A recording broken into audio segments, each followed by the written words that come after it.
Next, it's 14 years since David Bain was convicted of murdering his parents and 3 siblings in their Dunedin family home. He served 13 years in prison before the Privy Council recommended a new trial and was released on bail in May 2007. But this morning, Bain will be back in the High Court in Christchurch to face a jury in a trial that's expected to take 4 months and will cost millions of dollars. Well, Sunrise reporter Juliet McVeigh is at the courthouse and joins us this morning. Good morning, Juliet. What's happening today?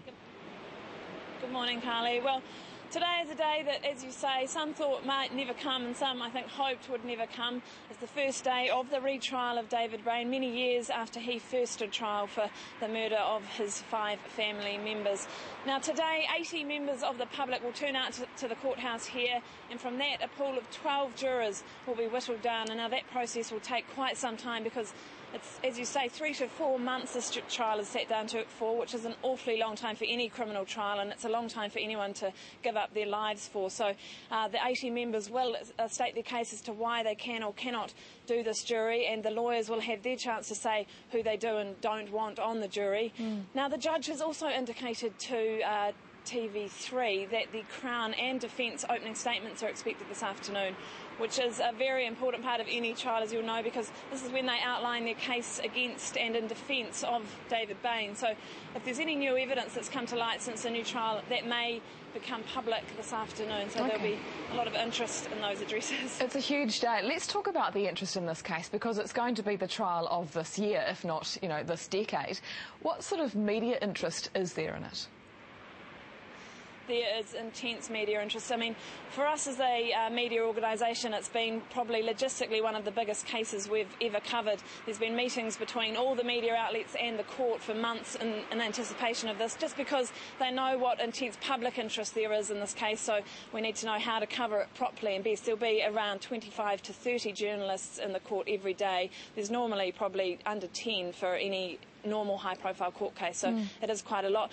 Now, us at TV3, for example, we've got a permanent live link at the courthouse, which we've never done before, but we know there are going to be so many live crosses from here that we just need to make it simple on ourselves. So, yeah, it's going to be an intense time for the courthouse. Juliet, remind us how we've got here. What has led us to this retrial? Well, it's been a very long process, and it's been the crusade of one man, and that's former All Black Joe Karam, who was a stranger to David Bain but took it upon himself to take this case through the courts until he could get David Bain free from jail, which he's obviously bailed at the moment, but his innocence or guilt has not been decided on yet. Now, there's been 2 appeals to the Court of Appeal here in New Zealand, both of which were unsuccessful. There was an appeal to the Privy Council in London, the first of which was unsuccessful, but the second appeal to the Privy Council was successful. Now, again, they weren't stating whether David was innocent or guilty. They just simply said there had been a miscarriage of justice, and it was the Solicitor General back here that said there must be a retrial to find out for once and for all whether David Bain is guilty or innocent, which is why we're here today. OK, and remembering that David Bain has already served 13 years for this crime, will that be taken into account if he's found guilty a second time around?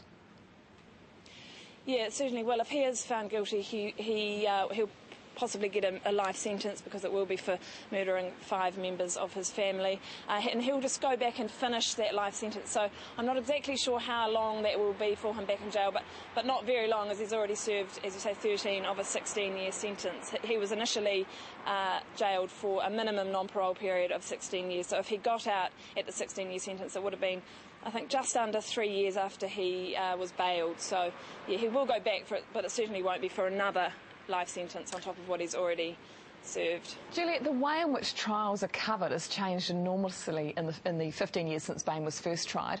What's changed? Well, as I said before, the live linking for TV stations was not around at all when David Bain first stood trial. So there will be a lot of live interest, not just from television stations, but with websites being a huge part of news coverage nowadays, they'll also be interested in streaming video of some sort. Now, the judge he initially said that, this is Justice Pankhurst, he initially said that no one could stream live court coverage from this trial. He's changed his mind. There needs to be a 10-minute delay from anything that goes onto the internet, and it does need to be edited. It can't just be constantly streamed footage. I think that's just to cover themselves for any suppressed issues or anything. But yeah, there'll there'll be huge amounts of interest both on the internet, in the newspapers, radio and TV, and they'll all be here at the courthouse this morning. In fact, there are already a couple of media outlets starting to gather here, including us.